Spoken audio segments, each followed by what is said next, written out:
প্রায় এক যুগ পর বঙ্গে দু দফায় ভোট। এ রাজ্যে ভোট মানেই যেন সন্ত্রাস, আর তাই ভোটের হিংসা অশান্তি রুখতে রাজ্যে 480 কোম্পানি কেন্দ্রীয় বাহিনী। সোমবার সকালে রাজ্যের বিভিন্ন প্রান্তে শোনা গেল ভারী বুটের শব্দ।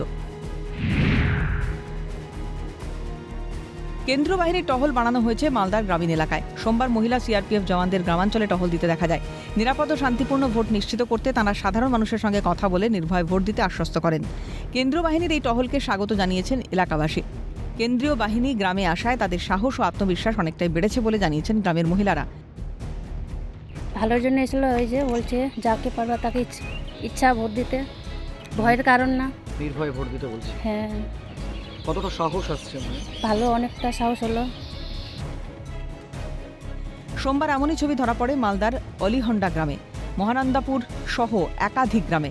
ইতিমধ্যেই মালদায় 18 কোম্পানি কেন্দ্রীয় বাহিনী এসে পৌঁছেছে। চাঁচল থানায় 2 কোম্পানি বাহিনী মোতায়েন আছে।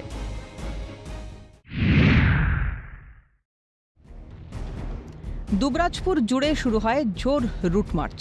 বিশাল সংখ্যক বাহিনী নিয়ে চলে রুট মার্চ। পাশাপাশি ভোটগ্রহণ কেন্দ্রগুলি পরিদর্শন করে পুলিশ ও কেন্দ্রীয় বাহিনী।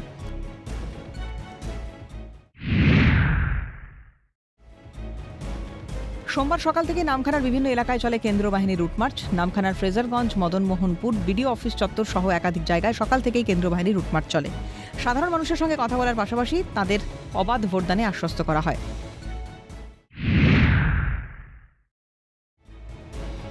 ভোটের দিনক্ষণ ঘোষণার পর সোমবার সকাল থেকেই শিলিগুড়ি শহরের আনাচে কানাচে চলে সেন্ট্রাল বাহিনী টহলদারি। অতীতে নির্বাচন ঘিরে অশান্তির ভয়াবহ ছবি দেখেছে রাজ্য। দেখেছে একের পর এক খুন, ধর্ষণ। যার জেরে 26-এর বিধানসভা ভোটের মুখে বাড়ছে আতঙ্কের প্রহর। কবে আসবে কেন্দ্রীয় বাহিনী আর কবে মিলবে স্বস্তি, অপেক্ষায় ছিল রাজ্যবাসী। অবশেষে ভারী বুটের শব্দ শুনে আতঙ্ক যেন মিটেছে সাধারণ মানুষের।